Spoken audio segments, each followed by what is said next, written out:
Hello everyone, नमस्कार दोस्तों। Discussion को दोस्तों आगे कंटिन्यू करते हैं अपनी साइंस की। आज के लेक्चर में दोस्तों हम बात करेंगे हमारी इंसानी आंखों की रेजोल्यूशन की एक लिमिट होती है। टॉपिक है हमारा रिजॉल्विंग पावर ऑफ ह्यूमन आई। ये टॉपिक क्यों दे रखा है एनसीईआरटी में हमारे, क्योंकि हमें इसके बाद ये समझाया जाएगा कि इंसान अपनी नेकेड आई से, अनएडेड आई से, यानी कि अगर हम किसी साइंटिफिक इंस्ट्रूमेंट का सहारा ना लें तो हम छोटे छोटे जीव जंतुओं को, बैक्टीरियाज को, वायरसेस को, सेल्स को क्यों नहीं देख पाते नेकेड आई से। क्योंकि हमारे आईज की पावर जो होती है, जैसे चश्मे की पावर होती है, हमारी आईज में भी तो लेंस होता है, इसकी भी तो पावर होती है। उसकी एक लिमिट है। क्या है वो लिमिट, कहां तक है वो लिमिट सीमित, कहां तक हम चीजों को देख सकते हैं, ये सारी चीजें हम इस लेक्चर में जानेंगे। ठीक है, तो सबसे पहले आपको दोस्तों एक एग्जांपल बताया जा रहा है कि आप इमेजिन करो, आपने एक शीट ऑफ पेपर पर दो डॉट्स बनाई। ठीक है, ये पहली डॉट है, ये दूसरी डॉट है। आपने एक A4 शीट का पेपर लिया, कोई भी एक रफ पेपर लिया, दो आपने उस पे बिंदु बना दी, दो आपने उस पे डॉट बना दी। ठीक है, जैसे जैसे ये डॉट्स पास आएंगी, एक ऐसा टाइम आएगा, जैसे ये देखो, ये डॉट्स यहां पर पास आ रही है ना, ये डॉट्स यहां पर और पास आ गई, और इस पॉइंट पर आपको दिख रही है एक ही डॉट, लेकिन ये दो डॉट्स हैं क्योंकि ये आपस में ओवरलैप कर गई। तो यहां पर आप इसके अंदर, दो डॉट्स के अंदर डिफरेंशिएट नहीं कर सकते। क्यों नहीं कर सकते? दो डॉट्स वहां पर अवेलेबल हैं, लेकिन हमारी इंसानी आंखें इसको देख सकें इतनी ये सक्षम नहीं है, इतनी ये केपेबल नहीं है। ठीक है, ये क्यों होता है, इसके पीछे रीजन क्या है? इसके पीछे रीजन ये है कि इंसानी आंखों की एक लिमिट होती है। लिमिट किस चीज की? उसको हम बोलते हैं लिमिट ऑफ रेजोल्यूशन। जैसे आपके फोन के कैमरा की भी तो एक लिमिट होती है कि आप अपनी छत पर खड़े हो, दूसरों के घरों में आप झांक रहे हो अपने कैमरा से, कितना जूम कर लोगे? आपके कैमरे की जूम करने की भी तो एक लिमिट होती है, उसकी एक रेजोल्यूशन की भी तो लिमिट होती है।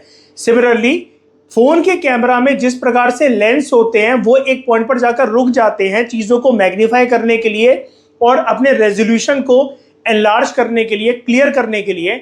उसी प्रकार से हमारी जो आंखें होती हैं, चीजों को देखते देखते देखते देखते एक हद तक ही देख पाती है, उसके बियॉन्ड चीजें प्रेजेंट तो हैं कुदरत में, एनवायरमेंट में, आसपास की दुनिया में, लेकिन उतनी छोटी चीजों को हमारी आंखें देख सके इतनी इनकी पावर नहीं है।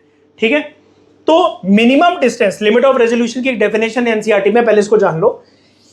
ऐसा मिनिमम डिस्टेंस जिस डिस्टेंस तक दो ऑब्जेक्ट्स को आप सेपरेट तरीके से देख सको, यानी कि जब तक आपको ये दो बिंदु या दो छोटे छोटे जो चीजें हैं, कुछ भी है, चाहे वो लिविंग है चाहे वो नॉन लिविंग है, जब तक आपको अपनी नेकेड आई, अनएडेड आई से वो नजर आ रहे हैं कि ये दो चीजें प्रेजेंट हैं और दोनों को मैं डिफरेंशिएट करके देख सकता हूं या देख सकती हूं अपनी आईज से, जो कि अनएडेड है, नेकेड है, आपने किसी साइंटिफिक इंस्ट्रूमेंट का सहारा नहीं ले रखा है, उसको हम बोलते हैं लिमिट ऑफ रेजोल्यूशन, जब तक आप उसको देख पा रहे हो।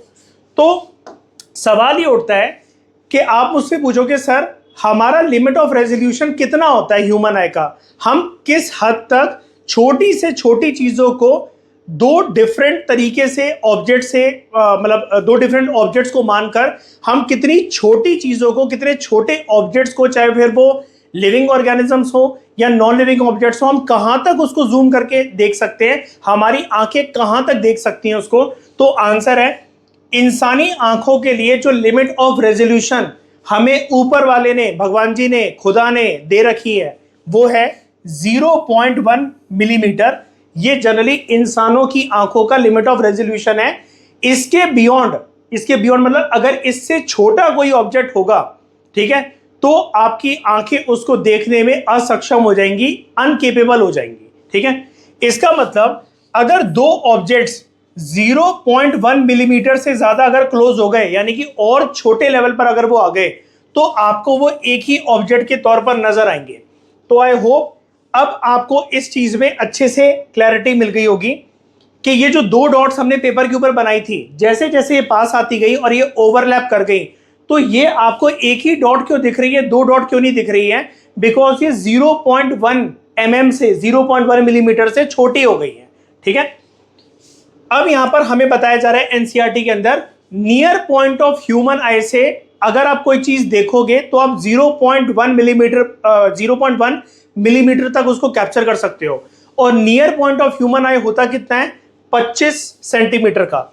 तो नियर पॉइंट ऑफ ह्यूमन आई को आप डिफाइन कैसे करोगे? ये नियर पॉइंट एक ऐसा मिनिमम कंफर्टेबल डिस्टेंस होता है जहां पर चीजें आपको क्लियर तरीके से दिख सके।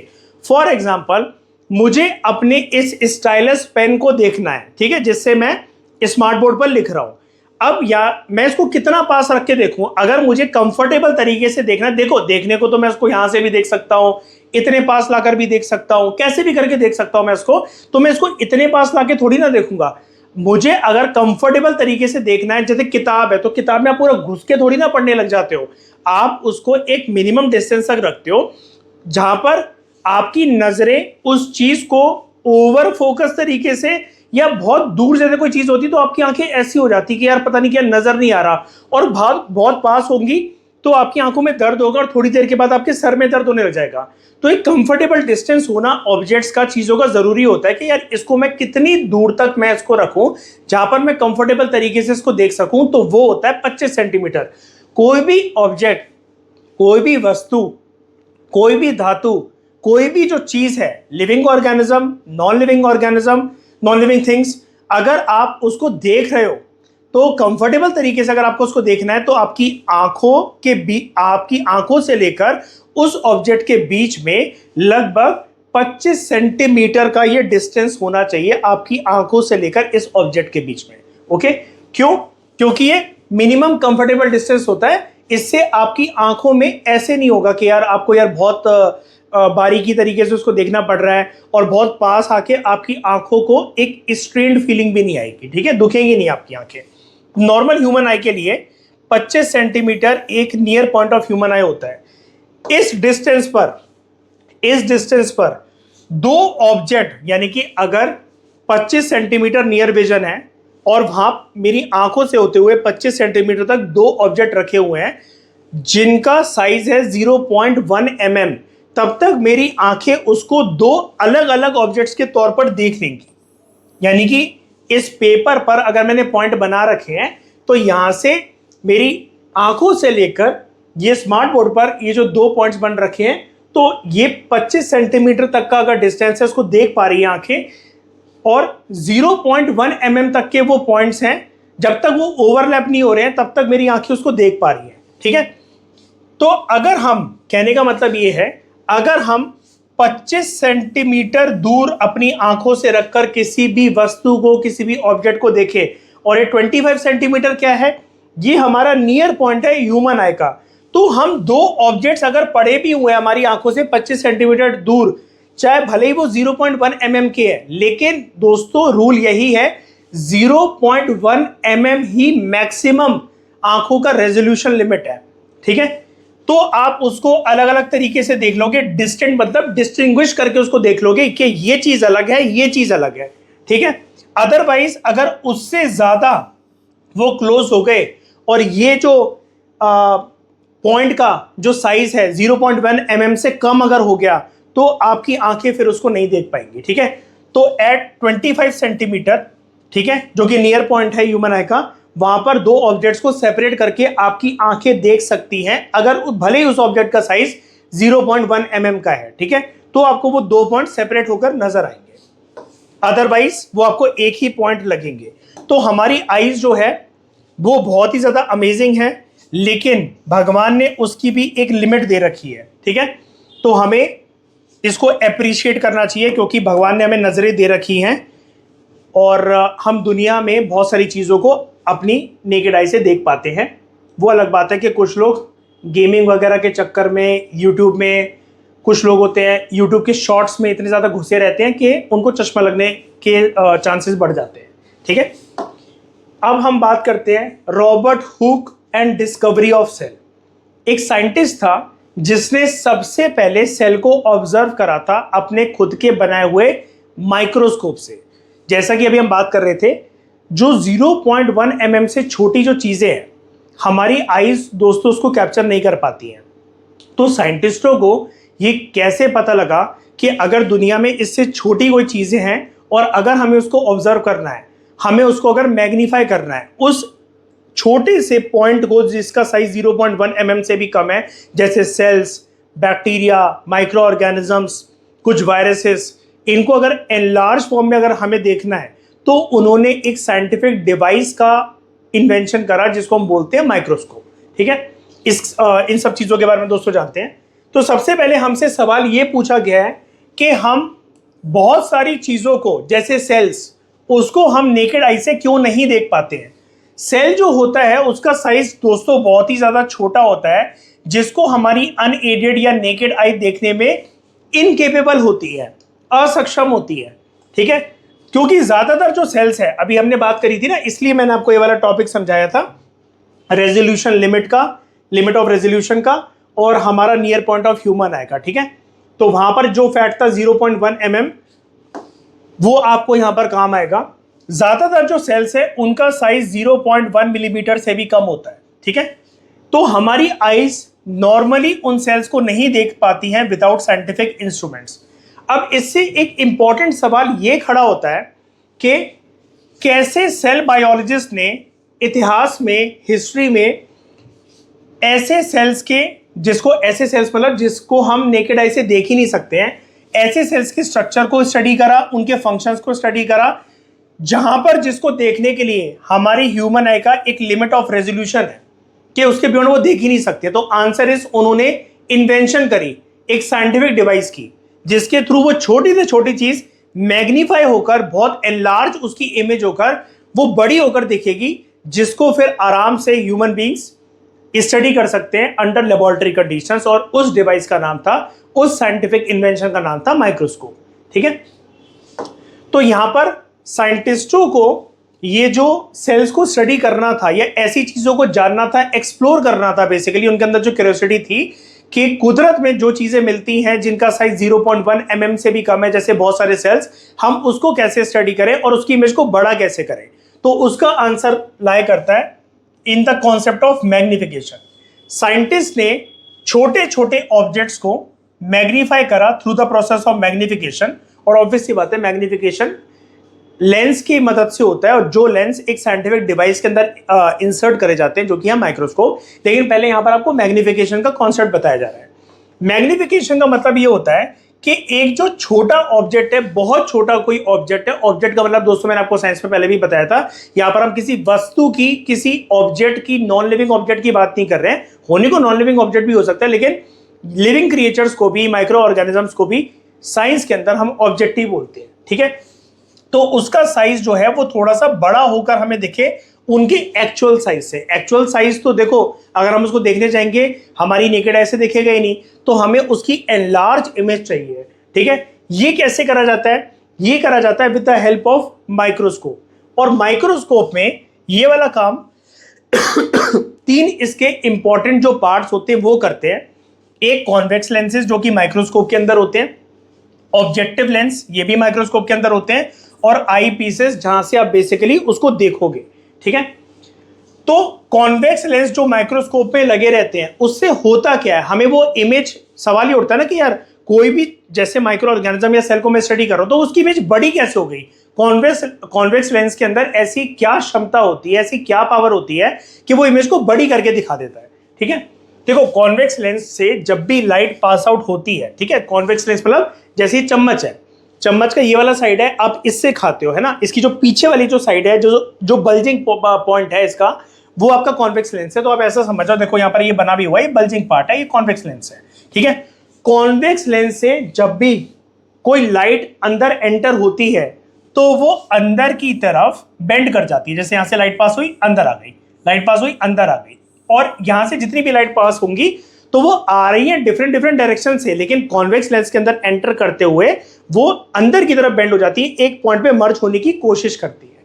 ठीक है, तो जब वो एक पॉइंट पर आ जाती है तो उसकी वजह से जो ऑब्जेक्ट की जो इमेज होती है वो हमें बड़ी होकर दिखती है।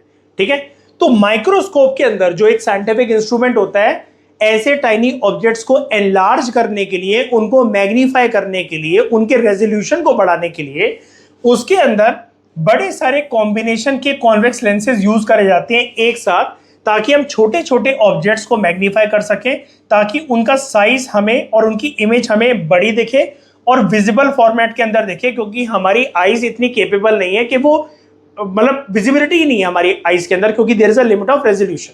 ठीक है, तो यहां पर दो इंपॉर्टेंट लेंसेज का इस्तेमाल करा जाता है। एक होते हैं ऑब्जेक्टिव लेंस, माइक्रोस्कोप के अंदर बात हो रही है यहां पर, और एक होते हैं आईपीस लेंस। ठीक है, ये दोनों लेंस की मदद से, ठीक है, जो कि जनरली कॉन्वेक्स लेंस एक भी हो सकता है, इसके कॉम्बिनेशन में दो अलग अलग प्रकार के कॉन्वेक्स लेंसेज से बनते हुए ऑब्जेक्टिव लेंस और आईपीस लेंस भी हो सकते हैं।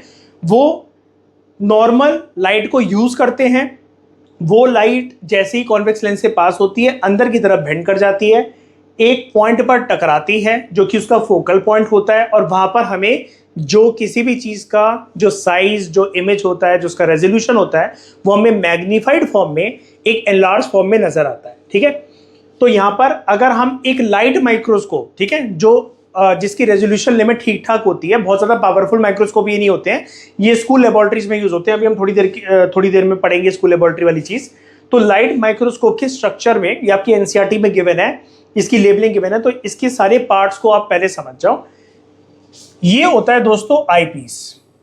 आईपीस एक वो जगह है जहां से आप, जैसे मतलब मान लो कि मैंने नीचे कोई प्लेट रखकर उसके ऊपर एक सेल रखा हुआ है, मुझे उसको स्टडी करना है, मुझे उसकी जूम इमेज देखनी है, तो मैं जैसे दूरबीन से हम लोग देखते हैं ना, तो ऐसी जिस जगह से मैं उसको देखूंगा, तो यहां पर लेंस लगा हुआ है, जिस जगह पर मेरी आंखें यहाँ पर लेंस के आर पार देख पाएंगी और उसका इनलार्ज इमेज मुझे नजर आएगी, जैसे हम दूरबीन से किसी भी चीज को देखते हैं, बाइनोकुलर से किसी भी चीज को देखते हैं, तो वो चीज बड़ी हमें लगती है। उसी प्रकार से जिस जगह से मैं अपनी आंखों की रोशनी से जो भी यहाँ पर चीज पड़ी होगी उसको स्टडी करूंगा, उस वाली जगह को हम लोग कहते हैं आईपीस। ठीक है, फिर एक इसका यहाँ पर होता है ये बॉडी ट्यूब, और यहाँ पर बात हो रही थी ना दो प्रकार के लेंस की, ऑब्जेक्टिव लेंस और आईपीस लेंस। आईपीस के ऊपर भी लेंस लगा हुआ है, दूसरे लेंस है यहाँ पर ऑब्जेक्टिव लेंस। ठीक है, ये एक प्लेट होती है जहां पर बेसिकली आप जो भी आपको स्टडी करना होता है, जिसकी भी इमेज आपको मैग्नीफाइड फॉर्म में चाहिए होती है, सेल है, माइक्रो ऑर्गेनिज्म है, किसी पत्ती के स्टोमेटा को आप ऑब्जर्व कर रहे हो, कुछ भी अगर आप ऑब्जर्व कर रहे हो जिसकी भी इमेज आपको बहुत छोटी है, नेकेड आई से नहीं दिख रही है, बहुत बड़े फॉर्मेट के अंदर आपको उसकी इमेज चाहिए, तो जिस प्लेट पर वो चीज रखी जाती है उसको हम प्लेट ना कह के स्टेज कहते हैं। फिर नीचे एक शीशा लगा होता है, मिरर होता है यहाँ पर, जहां पर ये माइक्रोस्कोप जो टिका होता है, ठीक है, जहां पर हमने उसको रखा होता है किसी टेबल वगैरह पे, वो उसका बेस होता है। ये एडजस्ट करने के लिए हैंडल होता है, ठीक है, और उसके बाद ये जैसे आप किसी भी चीज को, रेजोल्यूशन को उसके एडजस्ट करना है तो आप नॉब घुमाते हो, तो ये फाइन एडजस्टमेंट नॉब होता है यहाँ पर, ये ठीक है, ये नॉब होता है इसका, और ये कोर्स एडजस्टमेंट नॉब होता है, ऊपर की साइड भी एक नॉब होता है, मतलब दो नॉब है यहाँ पर, एक ये वाला नॉब है, ठीक है, यहाँ पर, और एक ये वाला नॉब है। इससे आप क्या है कि जैसे किसी भी चीज को, जैसे कैमरे को आप जूम करते हो तो आपको किसी की इमेज, दूर खड़ा हुआ है वो पर्सन और आपको कैप्चर करनी है, तो आप जूम करते करते करते करते एडजस्टमेंट कर रहे होते हैं ना। अब यहाँ पर आपके पास फोन में घुमाने के लिए कोई नॉब नहीं है, तो यहाँ पर आप अपनी उंगलियों का सहारा लेते हो ना, ऐसे करके जूम करने के लिए, ठीक है। तो सिमिलरली ये दो यहाँ पर नॉब्स होती हैं। ये बेसिक स्ट्रक्चर है माइक्रोस्कोप का, ये आपको पता होना चाहिए, ठीक है। तो अब हम बात करते हैं सेल्स कैसे डिस्कवर हुए, इसका थोड़ा सा इतिहास जानते हैं, ठीक है। तो बात है दोस्तों 1665 की, साल 1665 की बात है। एक साइंटिस्ट था जिसका नाम था रॉबर्ट हुक। रॉबर्ट हुक ने सबसे पहले सेल्स को स्टडी करा पहली बार। कैसे उसने स्टडी करा? इसने अपना खुद का माइक्रोस्कोप बनाया था, किसी और से नहीं बनवाया था, बाजार से खरीद के लेकर नहीं आया था, खुद का अपना इसने माइक्रोस्कोप बनाया था, जिस माइक्रोस्कोप के अंदर एक कैपेबिलिटी थी कि वो 200 to 300x मैग्नीफाई कर सकता था टाइनी ऑब्जेक्ट्स को, 200 से 300 गुना। जैसे मतलब मान लो कि अगर आप इसको देख पा रहे हो, ये देखो, अगर आप इसको देख पा रहे हो तो इस पॉइंट को जूम करके, या फिर और छोटा पॉइंट देखो, इस पॉइंट को जूम करके 200 से 300 गुना बड़ी इमेज क्रिएट कर सकता था। तो इन भाई साहब ने ऐसा एक माइक्रोस्कोप जो है वो बनाया था। तो रॉबर्ट हुक ने एग्जामिन करा था एक थिन साइज कॉर्क की। ये कॉर्क क्या होता है? लकड़ी का एक टुकड़ा मान लो आप इसको, ठीक है, जो पेड़ की छाल और डाल से आता है, उसका पार्ट होता है, ठीक है। तो कॉर्क जो है वो पेड़ों के बार्क से आता है उनकी डालों से, उनकी छाल से आता है। उसको उसने स्टडी करा क्योंकि ये बेसिकली सेल्स को ऑब्जर्व करना चाहता था, है ना। अब यहाँ पर हो सकता है कि उसे लिविंग सेल्स मिले हो सकता है उसे डेड सेल्स मिले हो, लेकिन बेसिकली वो सेल्स को स्टडी करना चाहता था। पहली बार उसने ऑब्जर्व करा, ठीक है। ऑब्जर्व करते हुए जब इस कॉर्क के पीस को, एक लकड़ी के पीस को, अच्छा कॉर्क बेसिकली दोस्तों होती है कहाँ पर है, शैंपेन की बॉटल के ऊपर आपने जो लकड़ी का एक वो देखा होगा ना, जो उसका ओपनर होता है बेसिकली, जिसको हम खोलते हैं करके वो आवाज आती है, वो कॉर्क होता है, ठीक है। तो उसको ऑब्जर्व करते वक्त उसने नोटिस करा छोटे छोटे बॉक्स लाइक कंपार्टमेंट्स उसके अंदर बने हुए हैं। जैसे मतलब मान लो कि जैसे ये इस तरीके के छोटे छोटे कंपार्टमेंट्स बने हुए हैं, ये इसने ऑब्जर्व करा। और इस कंपार्टमेंट को उसने देखा कि यार ये तो किसी छोटे छोटे कमरों की तरह लग रहे हैं। उसने इन कमरों को, इन छोटे छोटे कंपार्टमेंट्स को नाम दिया कि ये सेल्स हैं। इस कॉर्क के अंदर इस पेड़ की छाल का जो पार्ट है बेसिकली, इसका माइन्यूट स्ट्रक्चर जो है, इसके अंदर जो छोटे छोटे कमरों की तरह जो मेरे को लग रहा है वो सेल्स हैं, क्योंकि ये जैसे मोनेस्ट्रीज में छोटे छोटे कमरे होते हैं ऐसा इसको लग रहा था कि उसी प्रकार से बने हुए हैं, ठीक है। आगे चलकर हम इसके बारे में और भी जानेंगे, ठीक है। लेकिन ये वाली इंफॉर्मेशन क्योंकि एनसीईआरटी में इतनी ही गिवन है, आप क्रॉस चेक कर सकते हो, तो मैंने उतनी पूरी लिख दी है डायग्रामेटिक एक्सप्लेनेशन के साथ, ओके।